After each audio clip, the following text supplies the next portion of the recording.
तो दोस्तों, क्योंकि रिश्तों के भी रूप बदलते हैं कि आज के एपिसोड की शुरुआत एक बेहद भावुक पल से होती है। मुन्नी ऋतिक के पास होती है और उसके चेहरे पर पहली बार थोड़ी राहत दिखाई देती है। वो कहती है कि पिछले कई दिनों से वो अंगद और वृंदा के रिश्ते को लेकर अंदर ही अंदर परेशान थी। उसे सबसे ज्यादा डर इस बात का था कि कहीं दोनों सच में अलग होने का फैसला न कर लें। उसके मन में बार बार यही बात चल रही होती है कि जब किसी शादीशुदा रिश्ते में दरार आती है तो दर्द सिर्फ पति पत्नी तक सीमित नहीं रहता, बल्कि सबसे ज्यादा असर उन बच्चों पर पड़ता है जो बिना किसी गलती के सब कुछ झेलते हैं।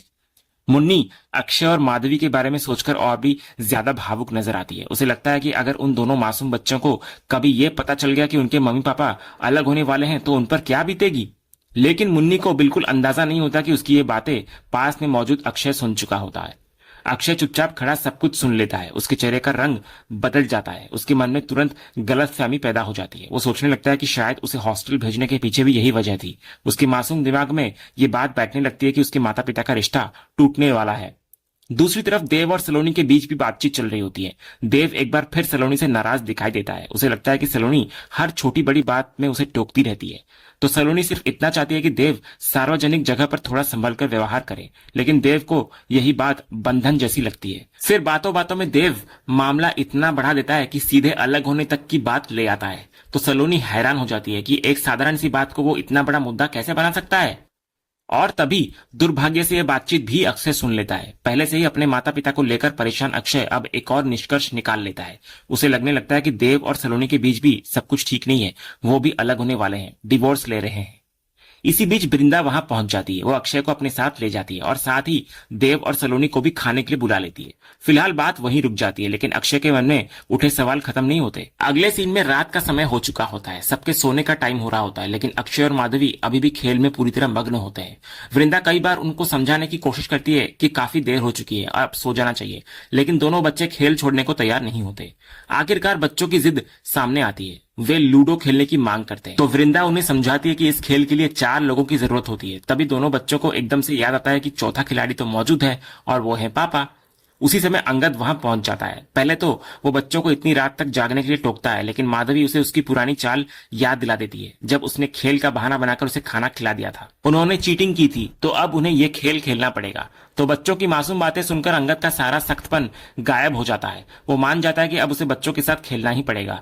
ये सुनते ही अक्षय और माधवी खुशी के मारे उछल पड़ते हैं और तुरंत लूडो लेकर आ जाते हैं। कुछ ही देर में चारों एक साथ बैठकर खेल रहे होते हैं। माहौल काफी हल्का और खुशहाल नजर आता है। खेल के दौरान किसी का भी मनचाहा नंबर नहीं आ रहा होता।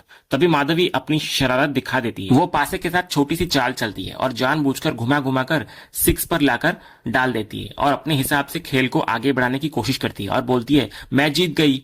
जब उसकी ये शैतानी पकड़ ली जाती है तो वो खुद ही सबको चीटर घोषित करती है और खेल छोड़कर भाग जाती है। उसके पीछे पीछे अक्षय और अंगद भी दौड़ पड़ते हैं। पूरे घर में कुछ पल के लिए हंसी मजाक का माहौल बन जाता है। तभी भागते भागते माधवी वापस वृंदा की तरफ आती है और सीधे उसके गले लगने की कोशिश करती है, लेकिन उसी पल ऐसा लगता है कहीं उसका धक्का वृंदा के पेट पर न लग जाए। इससे पहले कि कुछ हो, अंगद तुरंत आगे बढ़कर अपना हाथ बीच में रख देता है और स्थिति को संभाल लेता है। ये पल बहुत छोटा जरूर होता है, लेकिन काफी कुछ कह जाता है। वृंदा भी एक पल के लिए अंगद को देखती रह जाती है। अंगद की पहली चिंता यही होती है कि उसे कहीं चोट तो नहीं लगी। इसके तुरंत बाद ऋतिक वहां आता है और चार्जर मांगने के बहाने अंगद को कमरे के अंदर ले जाता है। उधर कमरे में पहुंचकर ऋतिक सीधे उसी घटना की बात करता है जो अभी अभी हुई थी। उसके लिए सबसे बड़ी बात यह थी कि खतरा महसूस होते ही अंगद बिना सोचे समझे सबसे पहले वृंदा की सुरक्षा के लिए आगे आया। ऋतिक उसको समझाने की कोशिश करता है कि ऐसा व्यवहार कोई सामान्य व्यक्ति नहीं करता। ऐसा वही करता है जिसके दिल में सामने वाले इंसान के लिए गहरी परवाह और सच्ची चिंता होती है। उसके मुताबिक अगर अंगद के दिल में आज भी ये भावना मौजूद है तो फिर वो रिश्ते को खत्म करने पर क्यों अड़ा हुआ है। इसके बाद ऋतिक बहुत भावुक होकर अपने और मुन्नी के रिश्ते का उदाहरण देता है। वो याद दिलाता है कि कभी उसने भी गलतियां की थी, लेकिन रिश्ते इसलिए बच जाते हैं क्योंकि लोग एक दूसरे को दूसरा मौका देते हैं, और मुन्नी ने उसे दूसरा मौका दिया था और उसने लिया भी था। वो अंगद को समझाता है कि उसकी लाइफ में एक प्यार करने वाली पत्नी है, 2 प्यारे बच्चे हैं और एक पूरा परिवार है। तो ऐसे में सिर्फ जिद की वजह से सब कुछ बिखरने देना सही नहीं होगा। इसके बाद ऋतिक ये भी याद दिलाता है कि अवार्ड फंक्शन में वृंदा ने सबके सामने पूरे मंच में अंगद के योगदान को स्वीकार किया था। उसके लिए ये साफ सबूत है कि वृंदा के दिल में आज भी अंगद के लिए सम्मान और प्यार मौजूद है। आखिर में ऋतिक अंगद से सिर्फ इतना कहता है कि वो जल्दबाजी में कोई फैसला ना करे, जो कुछ भी बचा है उसको बचाने की कोशिश करे, क्योंकि अभी भी बहुत कुछ ऐसा है जो इस रिश्ते को टूटने से रोक सकता है। अपनी बात कहने के बाद ऋतिक वहां से निकल जाता है। फिर ऋतिक के कमरे से जाने के बाद अंगद अकेला बैठा उसी की बातों के बारे में सोच रहा होता है। उसके चेहरे पर साफ दिखाई देता है कि ऋतिक की बातें कहीं ना कहीं उसके दिल तक पहुंची है। वो अपने रिश्ते, अपने परिवार और वृंदा के बारे में सोच में डूबा हुआ होता है।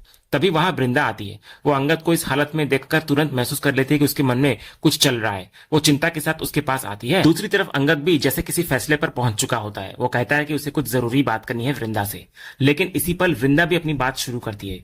उसके दिल में सिर्फ एक ही दर्द होता है। वो चाहती है कि किसी तरह अंगद समझ जाए कि उसके बारे में जो कुछ भी सोचा जा रहा है वो सच्चाई नहीं है। वो अपने टूटे हुए विश्वास और रिश्ते को बचाने की कोशिश करना चाहती है। मगर तभी कहानी एक बेहद भावुक मोड़ लेती है। अंगद के मन में जैसे सारी नाराजगी, सारे आरोप और सारी गलतफहमियां एक पल के लिए गायब होती हुई नजर आती है। वो कल्पना करने लगता है कि काश वो सब कुछ पीछे छोड़ सके। उसके मन में सिर्फ यही आता है कि सही या गलत कौन है ये मायने नहीं रखता, बल्कि अब उससे ज्यादा जरूरी उनका रिश्ता है। वो अपने मन में सोचता है कि हो सकता है गलती उसकी हो और हो सकता है गलती वृंदा की भी हो, या फिर दोनों से कुछ गलतियां हुई हो। लेकिन एक बात वो पूरी तरह जानता है कि वो आज भी वृंदा से उतना ही प्यार करता है जितना पहले करता था। उसके मन में उनके साथ बिताए हुए सारे खूबसूरत पल लौट आते हैं। वो सोचता है कि कितनी मुश्किलों का सामना दोनों ने साथ मिलकर किया था। हर चुनौती के सामने दोनों एक टीम बनकर खड़े हुए थे। हर लड़ाई में उनका प्यार जीता था। इसलिए उसके दिल में सिर्फ यही इच्छा होती है कि सब कुछ फिर पहले जैसा हो जाए। अंगद के मन में एक तस्वीर बनती है जहां वो वृंदा से अपने रिश्ते को एक और मौका देने की बात करता है। वो चाहता है कि दोनों अपने बीच की लड़ाइयों, अहंकार और गलतफहमियों को पीछे छोड़ दे और सिर्फ अपने प्यार को याद रखे। उसकी कल्पना में वृंदा भी भावुक नजर आती है।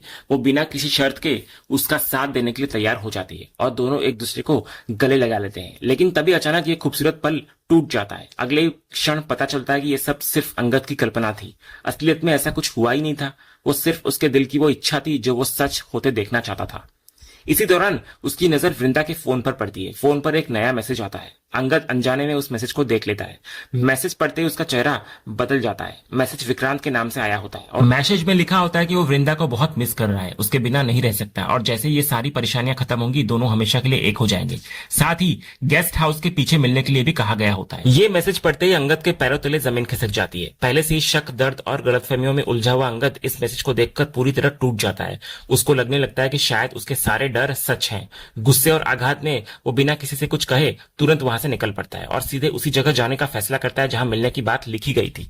लेकिन असल खेल कहीं और चल रहा होता है। बाहर छिपकर कृपा ये सब देख रही होती है। जैसे ही अंगद वहां से निकलता है वो तुरंत विक्रांत को फोन करके बता देती है कि योजना का पहला हिस्सा सफल हो गया है।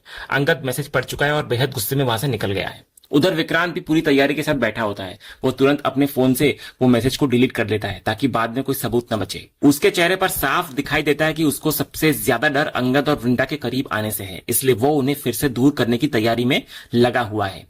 उधर कुछ देर बाद वृंदा कमरे में आती है। उसको अपना फोन वहीं पर मिलता है, लेकिन जब वो मैसेज को देखने की कोशिश करती है तो उसको पता चलता है कि मैसेज पहले ही डिलीट किया जा चुका है। ये सब देखकर वो हैरान नजर आती है। उसको समझ नहीं आता कि आखिर ऐसा क्या हुआ। इसी दौरान उसकी नजर बाहर जाती है जहां अंगद तेजी से गाड़ी लेकर कहीं जाता दिखाई देता है। दूसरी तरफ गेस्ट हाउस के पीछे विक्रांत और कृपा अपने अगले कदम की तैयारी कर रहे होते हैं। कृपा को समझ नहीं आता कि अंगद को वहां बुलाने का असली मकसद क्या है। तब विक्रांत अपना पूरा प्लान समझाता है। वो कहता है कि उसके अनुसार जब अंगद वहां पहुंचेगा तो वो गुस्से में आकर उस पर आरोप लगाएगा। उसी समय शिफ्ट खत्म करके लौट रहे फैक्ट्री के कर्मचारी भी वहां मौजूद होंगे। विक्रांत चाहता है कि कर्मचारियों के सामने अंगद जितना ज्यादा हंगामा करे उतना अच्छा होगा। कृपा ये सुनकर बोलती है, क्या जबरदस्त प्लान बनाया है आपने। वैसे एक बात समझ में नहीं आई, आप जो ये सब कर रहे हैं कहीं आप सच में वृंदा मैडम से प्यार तो नहीं करने लग गए। विक्रांत बोलता है कि विक्रांत ठाकुर को कभी किसी से प्यार नहीं हो सकता सिवाय एक चीज के, और वो है पैसा। जब से ये दोनों एक हुए हैं मेरी तो क्या तुम सबकी भी ऊपरी कमाई बंद हो गई है, तो मुझे इनको इतना दूर लेकर जाना है कि इनको पता भी न चले कि फैक्ट्री में चल क्या रहा है। इसके बाद कुछ ही देर बाद अंगद वहां पहुंच जाता है। विक्रांत तुरंत कृपा को छिप जाने के लिए कहता है। इसके बाद वो जानबूझकर ऐसा बर्ताव करता है जैसे वहां किसी और का इंतजार यानी कि वृंदा का कर रहा हो। लेकिन अगले ही पल उसके सामने अंगद खड़ा होता है। गुस्से से भरा अंगद बिना कुछ सोचे विक्रांत को जोरदार थप्पड़ मार देता है। विक्रांत देख लेता है कि कुछ वर्कर्स उसी तरफ आ रहे हैं, तो इसीलिए वो तुरंत जोर जोर से चिल्लाकर कहता है, सर आप ये क्या कर रहे हैं, क्यों मार रहे हैं मुझे। लेकिन यहाँ उसका प्लान पूरी तरह सफल नहीं हो पाता। अंगद उसका कॉलर पकड़कर उसको सख्त वार्निंग देता है। फिर वो एक और पंच मारकर वहां से निकल जाता है। जब तक कर्मचारी वहां पहुंचते हैं तब तक अंगद जा चुका होता है। वर्कर्स आकर विक्रांत को संभालते हैं और पूछते हैं कि क्या हुआ, लेकिन विक्रांत पूरी बात छिपा लेता है और झूठ बोलता है कि उसका पैर फिसल गया था। सभी वर्कर्स फिर वहां से चले जाते हैं और कहते हैं ध्यान रखिए। कृपा ये देखकर हैरान नजर आती है क्योंकि जिस बड़े तमाशे की उम्मीद की जा रही थी वो नहीं हुआ। लेकिन विक्रांत अब भी परेशान नहीं होता। उसे भरोसा होता है कि असली खेल अभी बाकी है। इसके बाद वो कृपा को अगला कदम उठाने के लिए कहता है। कृपा तुरंत वृंदा को फोन करती है और घबराई हुई आवाज में कहती है कि गेस्ट हाउस के पीछे बहुत बड़ी लड़ाई हो रही है और अंगद विक्रांत को मार रहा है। इसी बीच विक्रांत जानबूझकर ऐसी आवाजें निकालता है जैसे उसे बुरी तरह पीटा जा रहा हो। ये सब सुनकर वृंदा घबराती है और तुरंत वहां से आने का फैसला करती है। इधर फोन कटते ही विक्रांत अपने प्लान का अगला हिस्सा शुरू करता है। वो गाड़ी में से एक कांच की बोतल निकालता है और खुद ही अपने सिर पर मार देता है। चोट लगने से उसके सिर से खून निकलने लगता है। फिर वो जानबूझकर कांच के टुकड़ों से अपने हाथ भी घायल कर लेता है। कृपा यह सब देखकर दंग रह जाती है, लेकिन विक्रांत के लिए ये सब उसके बड़े खेल का हिस्सा होता है। उधर अंगद अपनी गाड़ी चला रहा होता है। रास्ते भर उसके मन में वृंदा की यादें चल रही होती है। कभी उनके साथ बिताए हुए अच्छे पल उसके सामने आते हैं तो अगले ही पल वही आरोप, वही दर्द और वही टूटता हुआ रिश्ता उसके दिमाग में लौट आता है। इन्हीं उलझी हुई भावनाओं के बीच अंगद के दिल में एक ही सवाल गूंज रहा होता है कि आखिर वो मोड़ आया ही क्यों जहां एक साथ चलने वाले दो रास्ते अलग हो गए। वो कहता है ऐसा वृंदा ने क्यों किया। कहता है मैं चाहकर भी तुम्हें माफ नहीं कर सकता वृंदा। उधर दूसरी तरफ वृंदा तेजी से गाड़ी चलाते हुए उसी जगह पहुंचने की कोशिश कर रही होती है जहां से कृपा का फोन आया था। रास्ते भर उसके मन में एक ही सवाल चल रहा होता है कि आखिर अंगद को क्या हो गया है। उसको समझ नहीं आ रहा होता कि वो इतना गुस्से में क्यों है और ऐसी हरकतें क्यों कर रहा है। कुछ ही देर में वृंदा उस जगह पहुंच जाती है जहां कृपा ने उसे बुलाया था। वहां का नजारा देखकर वो एकदम हैरान नजर आती है। सामने विक्रांत घायल हालत में बैठा होता है। वो एक पेड़ का सहारा लिए हुए होता है जबकि कृपा उसके पास बैठकर उसकी हेल्प करने की कोशिश कर रही होती है। विक्रांत की हालत देखकर वृंदा घबरा जाती है। उसको साफ दिखाई देता है कि उसे काफी चोट लगी हुई है। इसके बाद वो तुरंत जानना चाहती है कि आखिर ये सब हुआ कैसे। तभी कृपा पूरी घटना बताने लगती है। उसके मुताबिक वो काम की वजह से देर तक रुकी हुई थी और जब तक वहां से निकलने वाली थी तभी उसने देखा कि अंगद और विक्रांत के बीच झगड़ा हो रहा है। कृपा ये भी कहती है कि उसने बीच बचाव करने की कोशिश की थी लेकिन स्थिति उसके नियंत्रण से बाहर थी। इसी दौरान घायल हालत में बैठे विक्रांत कृपा को टोकता है। वो दिखाने की कोशिश करता है कि वो नहीं चाहता था कि ये बात वृंदा मैडम तक पहुंचे।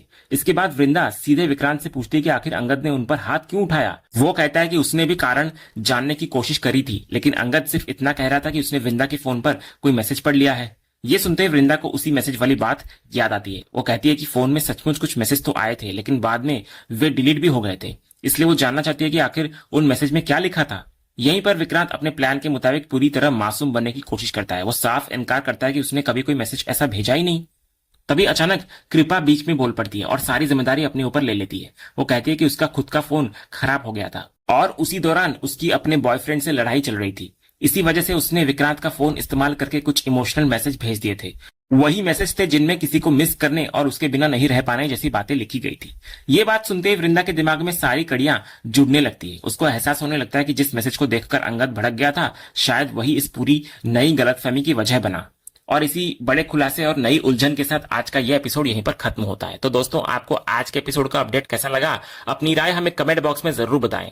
अगर आपको आज का ये वीडियो पसंद आया हो तो वीडियो को लाइक और शेयर जरूर करें और ऐसे ही लेटेस्ट एपिसोड के अपडेट्स जानने के लिए हमारे इस चैनल को सब्सक्राइब करना ना भूलें और बेल आइकन को भी जरूर दबाएं। हम मिलते हैं अगले एपिसोड के अपडेट के साथ। तब तक के लिए धन्यवाद।